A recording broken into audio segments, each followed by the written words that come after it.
Depuis des décennies, Grenoble s'est construit une histoire citoyenne riche et vivante, dont les très nombreuses associations grenobloises en sont d'ailleurs la preuve. Aujourd'hui, l'objectif de la ville est de faire vivre cet esprit démocratique dans tous les champs de politique municipale. De la concertation sur les rythmes scolaires, aux formations sur le budget municipal et la co-construction des projets urbains, sans oublier les tables de quartier dans certains secteurs prioritaires et bien d'autres encore. À chaque fois, la ville s'est engagée à indiquer de manière transparente le niveau de participation proposé. Aujourd'hui, elle met également en œuvre 3 outils innovants pour donner du pouvoir d'agir aux Grenoblois. Les conseils citoyens indépendants sont au nombre de 7 sur le territoire grenoblois et sont tous fédérés au sein d'une association de gestion. Chacun d'entre eux est composé au départ de 40 citoyens volontaires ou tirés au sort, à parité d'hommes et de femmes de plus de 16 ans, de toute nationalité, habitant ou travaillant à Grenoble.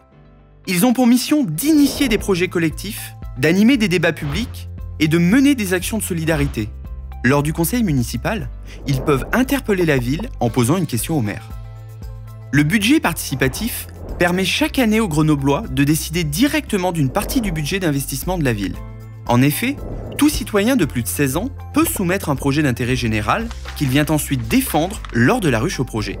C'est lors de cette grande assemblée ouverte à tous que les citoyens présents échangent, débattent et sélectionnent les meilleurs projets. Après consolidation technique par les services de la ville, chacun de ces projets sont soumis au vote des Grenoblois et ceux récoltant le plus de voix sont mis en œuvre l'année suivante. Avec l'interpellation et la votation citoyenne, les Grenoblois peuvent désormais faire évoluer l'action municipale en lançant une pétition. Lorsque celle-ci atteint les 2000 signatures, elle est alors débattue en conseil municipal. La pétition est ensuite soit directement adoptée par le conseil municipal, soit soumise au vote dans le cadre d'une votation citoyenne organisée une fois par an par la ville. Enfin, si la proposition réunit 20 000 voix majoritaires, la ville s'engage à suivre le résultat de la votation. Finalement, les conseils citoyens indépendants, le budget participatif et la votation citoyenne sont autant d'outils nouveaux qui, demain, favoriseront une démocratie locale, dynamique et oxygénée.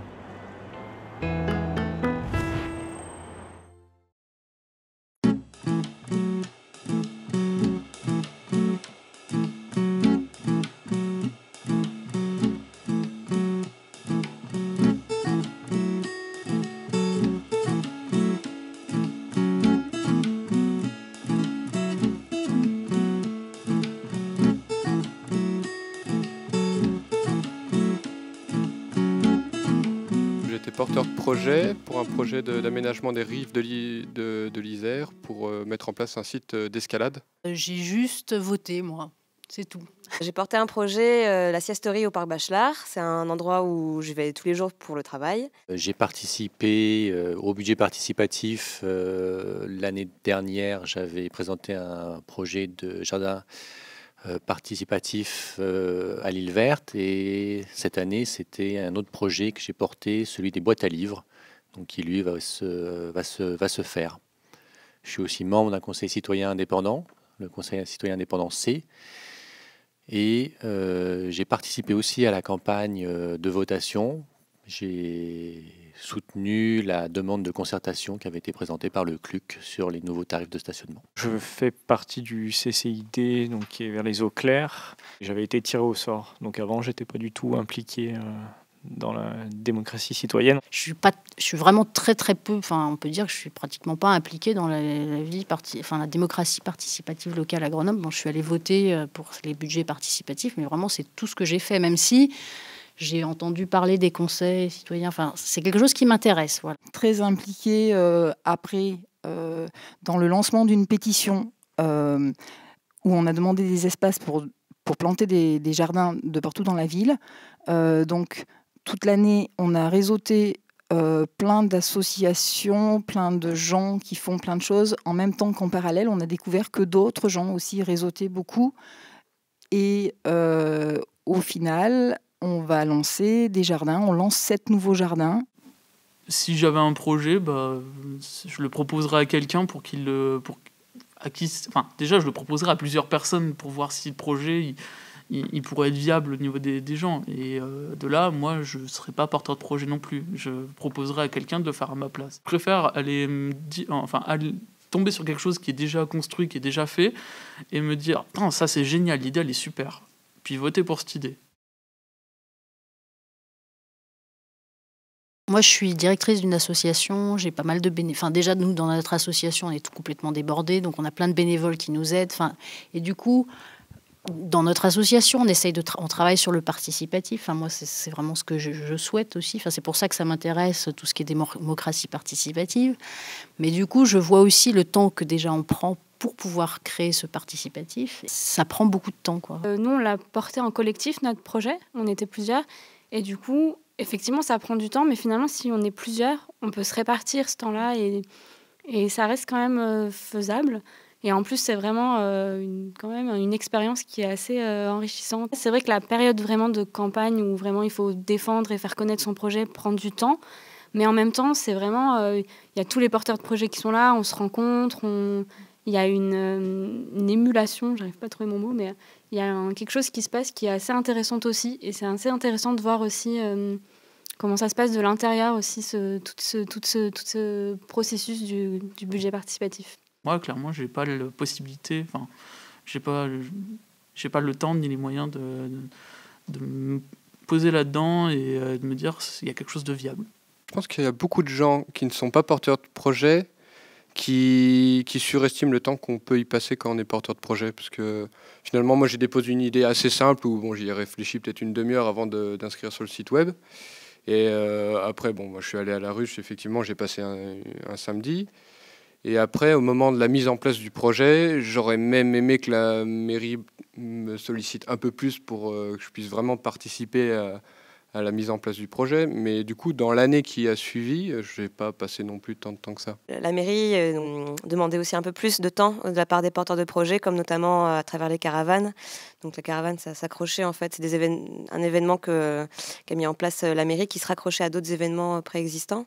Et là, l'idée, c'est par exemple un marché, une brocante, un festival. Et là, c'était peut-être une fois par semaine quand même, pendant plusieurs mois au moins. Et donc après, ça prend quelques heures par semaine. Et c'est vrai que l'idée d'être en collectif, ça peut permettre de se relayer aussi. C'est à mon avis pour les conseils citoyens indépendants que c'est le sujet est le plus délicat parce que c'est quand même beaucoup de temps à passer.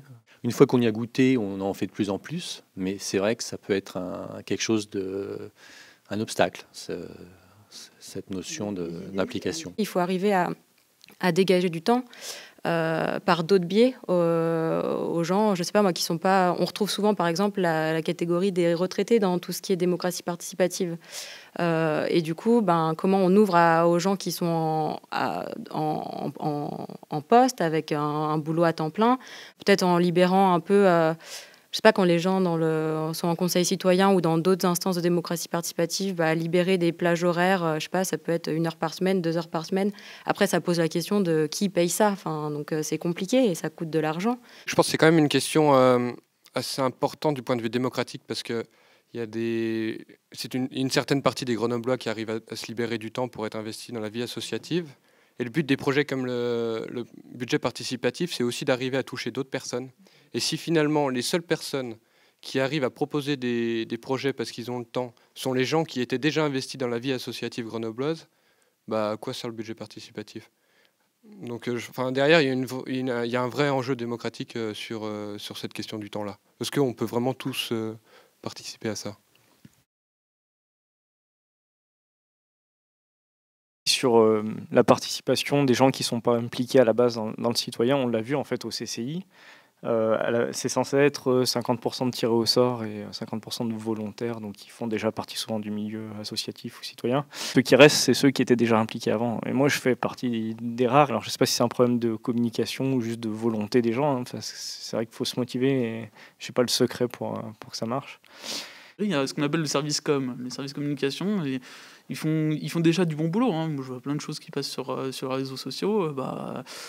Ok, mais ça manque encore. Il y a quelque chose, il y a des choses qui sont pas partagées, il y a des choses qui manquent peut-être sur la publication, on a beaucoup de panneaux publicitaires, enfin beaucoup de panneaux dans la ville qui nous indiquent les choses, mais au final, personne ne jette les yeux dessus. Donc pourquoi pas faire quelque chose de plus lumineux, de passer dans les classes, qui est, je sais pas, des intervenants de la mairie qui passent dans les lycées, qui viennent viennent carrément dans les cours ou qui viennent dans les amphithéâtres pour motiver les gens.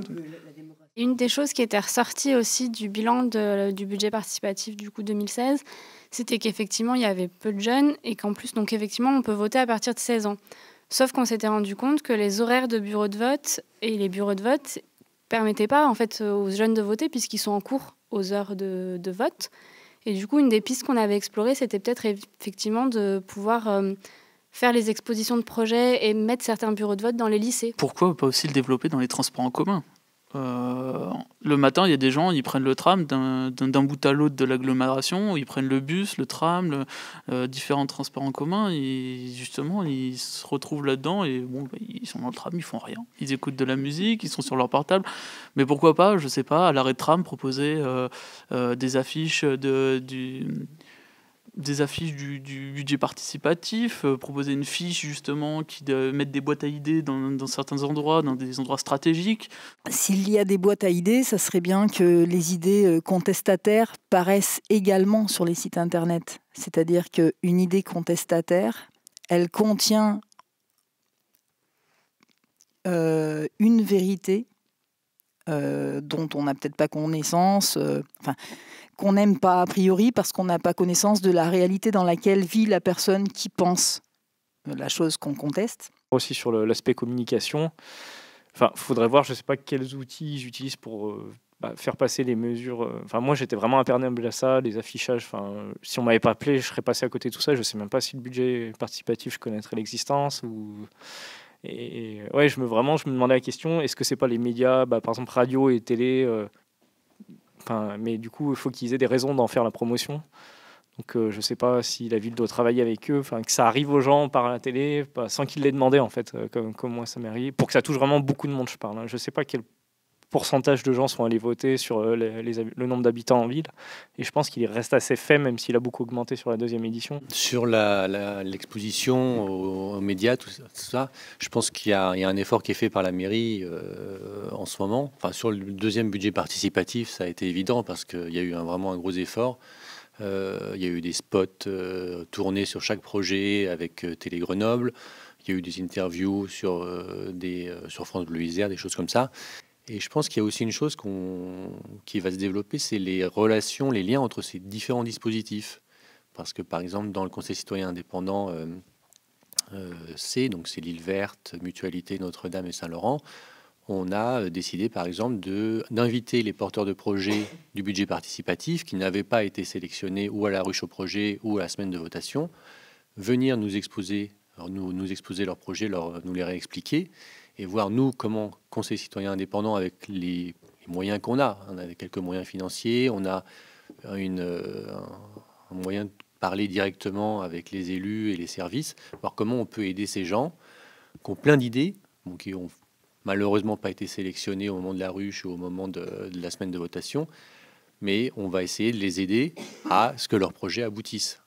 Donc je pense que des synergies en plus peuvent se créer entre budget participatif, Conseil citoyen indépendant, et tout ça peut faire que la sauce prenne et que ça se développe. Ceux qui avaient déposé un projet au budget participatif pourraient venir du coup en parler au Conseil citoyen indépendant, mais du coup l'élargir en fait. N'importe qui a un projet dans son quartier, on pourra avoir un espèce de réflexe de venir le déposer. Ça pourrait être une plateforme numérique aussi des conseils citoyens où on pourrait avoir la liste des idées de projets dans son quartier. Et du coup, ça permettrait de les diffuser, de voir s'il y a des projets. Moi, je suis dans un quartier, j'ai envie de donner du temps. Si je vais voir les projets qu'il y a en cours, s'il y en a que je pourrais rejoindre, on pourrait élargir un peu ce côté. Et puis, comme vous disiez, d'arriver à s'organiser en dehors de la ville. Alors, c'est peut-être naïf, mais les conseils citoyens sont censés être indépendants aussi. On a travaillé sur le principe du collectif qui n'existe même pas, qui n'est pas forcément déclaré, tout le monde n'est pas forcément identifié, c'est mouvant. Et c'est un collectif mouvant avec des gens qui laissent une idée, une argumentation, 2 mois de leur temps, 15 jours de leur temps, une après-midi. Je trouve ça très intéressant, l'histoire de le truc mouvant, le fait de pas forcément avoir un cadre. encore des cases, des machins, qu'il faut passer par le bureau, hein, que le truc qu'il faut le participer. Et que du coup, ça freine des fois des choses qu'on pourrait faire spontanément, sans, voilà, on s'organise. Franchement, effectivement, on en est venu aussi à penser que les gens sont habitués à ce qu'une pétition serve soit à être contre quelque chose, soit à demander le maintien de quelque chose qui va être supprimé. Et donc, dans les deux cas, c'est souvent parce qu'il n'y a pas d'argent que quelque chose est proclamé et donc on est contre, ou alors que quelque chose est retiré et on voudrait que ça reste, mais il n'y a plus d'argent pour le maintenir. Et donc, et nous, on avait une pétition projet. Et donc, nous, on voulait juste que les gens soient au courant et se positionnent à l'intérieur d'eux-mêmes pour savoir ce qu'ils voulaient faire et que du coup, ça puisse pas faire participer la totalité de la ville. Moi, j'ai l'impression quand on entend pétition, ça fait penser à quelque chose de négatif et qu'on a envie de faire une pétition pour quelque chose qui ne va pas. Alors que moi, ce n'est pas le premier outil que je connaissais. Et du coup, ce que j'ai trouvé intéressant là, c'est que finalement, on peut faire une pétition pour quelque chose qui va bien et avoir envie de proposer une idée, un projet. Dans le cadre du budget participatif, en tout cas, le fait de pouvoir d'être dans une sorte de... à un moment donné de mini-communauté où il y a du monde qui croit en son projet et qui est intéressé par le projet des autres, qui a envie de faire avancer les choses dans la ville dans laquelle on vit, etc., par des petites choses. Et c'est le cumul de toutes ces petites choses qui, au final, fait grandir la ville et les quartiers dans lesquels on vit. Je trouve que cette émulation, c'est hyper, à la fois c'est hyper intéressant et ça donne envie de continuer à faire des choses et à continuer à s'investir. Donc, en tout cas, moi, ça m'a vraiment plu et ça me donne vraiment envie de continuer et surtout de faire passer le message aux gens que je connais, de soit s'investir concrètement eux-mêmes dans proposer des projets, soit s'ils n'ont pas le temps, au moins de se déplacer, de s'intéresser, de se déplacer quand il y a des votations ou sur des choses où, comme tu disais tout à l'heure, pour une fois, ils vont pouvoir voter concrètement pour quelque chose qui va se réaliser et pas justement juste sur un programme qui se réalisera peut-être jamais. Une des choses qui, je trouve, n'avait pas été forcément bien exploitée sur le budget participatif, c'est qu'on peut rejoindre un projet en cours de route. Et je trouve que, par contre, c'est pas exploité. Ça, y a pas de... Par exemple, nous, on a des personnes qui ont rejoint notre projet, mais on n'a jamais su trop quoi en faire, en fait. Et le fait qu'effectivement, justement, on porte un projet seul au départ, si on pouvait être mis en relation ou s'il pouvait y avoir quelque chose qui puisse faire qu'on puisse se regrouper entre ceux qui viennent rejoindre le projet, ça peut être tout simplement... à petite échelle aussi, quand tu disais, moi, j'ai juste voté, finalement, c'est déjà aussi... de pouvoir participer à un projet tout en relayant l'information, en disant il y a ça qui se passe, chacun partage dans son cercle et du coup ça fait un peu effet boule de neige. C'est le fait de tester aussi ensemble ces nouveaux outils. On voit vraiment qu'on expérimente en direct des choses qui sont plutôt nouvelles, en tout cas que ça faisait longtemps qu'on n'avait pas entendu parler. Et on expérimente aussi avec les personnes de la ville, je pense aux deux interlocuteurs qu'on avait. Il y a eu beaucoup d'allers-retours entre les porteurs de budget et puis voilà, ces personnes qui travaillent aussi sur ce projet. Et on sent vraiment qu'il y a des choses qui se construisent aussi ensemble. Donc il y a des choses qui vont pas, il y a des choses qui vont plutôt bien. Mais voilà, on le dit aussi de façon posée, dans l'idée de faire progresser ce projet sur les années suivantes.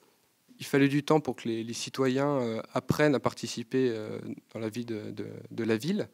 Mais en même temps, il faut aussi du temps pour que les fonctionnaires de la ville apprennent à intégrer les avis des citoyens, des porteurs de projets, des représentants d'associations, dans leur manière de travailler. Est-ce que un projet ne peut avancer que s'il passe par la mairie, en étant porté au niveau d'une offre comme ça, sur un outil proposé par une mairie? C'est une question. Est-ce que le fait que des gens se mettent vraiment en action pour améliorer les choses de la ville, de notre environnement, ou pour la population, c'est vraiment... Est-ce que c'est vraiment nécessaire que ça passe par une ville? Oui. Est-ce que c'est vraiment la ville qui va pouvoir aller voir chacun en lui disant tu as une idée, tu veux participer, Est-ce que c'est pas à nous de faire le boulot en bas aussi, beaucoup? Est-ce que pour que des gens en bas, je dis en bas, mais je pense qu'il y a des gens à tout niveau, mais juste hors d'une organisation, en tout cas, est-ce que pour que chacun puisse aller chercher d'autres futurs amis pour aller faire des actions, peut-être que c'est plus intéressant de porter plus tard, dans quelques temps, un projet participatif pour créer des usines, pour créer des fermes urbaines, dans un deuxième temps, après avoir posé des jardins. Après tout, avec un peu de matériel de récup, on doit pouvoir arriver à simplement travailler avec tout ce qui existe en ressources, que ce soit des ressources individuelles, associatives, collectives, déjà sur le tissu grenoblois. J'ai accepté par curiosité, vraiment. Je me suis dit pourquoi pas en fait, mais je savais pas où j'allais. Et justement parce que je n'étais pas du tout impliqué, et j'ai dit je verrai, je vais faire cette réunion, puis si ça me donne envie, je vais continuer. Et c'est vrai que c'est un côté assez motivant, on sort assez remonté des premiers échanges en disant ouais, si l'aventure, tout ça, et puis après il y a des moments où on se dit ouais, mais ça avance pas, et il faut se remotiver constamment quand même. On n'a plus la culture peut-être justement de cette démocratie participative, et que du coup le remettre en marche, ça demande pas mal d'énergie, et que peut-être à force, on commence par un petit truc, et puis petit à petit, comme vous disiez, on en entend parler, puis tiens, on va peut-être pouvoir faire quelque chose, et puis mais peut-être que ça prend un peu de temps. C'est peut-être normal que ça prenne plus du temps, parce que on n'a plus l'habitude de ce genre de choses, et voilà. Et je pense que du coup les gens ils comprennent peut-être pas forcément tout de suite le sens de s'impliquer, de pourquoi, de comment. On découvre, en étant membre d'un conseil citoyen indépendant, comment concrètement se passent les choses quand on a une idée, on a une question à poser sur quelque chose qui se passe dans la ville. On se rend compte qu'on apprend que c'est pas forcément la ville qui peut vous répondre, mais que c'est les services de la métro, ou que c'est le SMTC, ou que c'est le département. Et on apprend sur le tas comment s'organise tout ça. Et on comprend qui fait quoi. Et on comprend plein de choses sur parfois les jeux de politique entre ces différentes personnes publiques.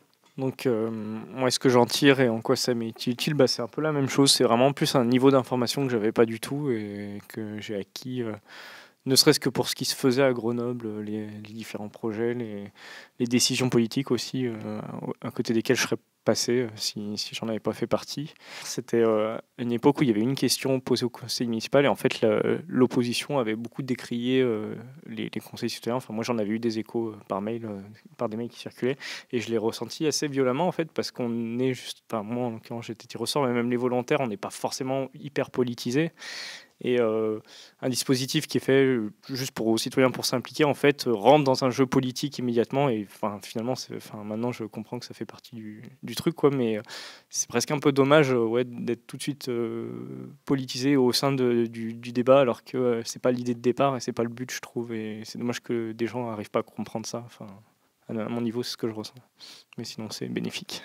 Quand on a essayé tout au long de comprendre pourquoi on obtenait si peu de signatures, donc nous, on a rencontré énormément d'obstacles par rapport à des rejets de la politique de la ville auprès des concitoyens. Donc du coup, avec notre pétition étiquetée mairie, on se faisait jeter.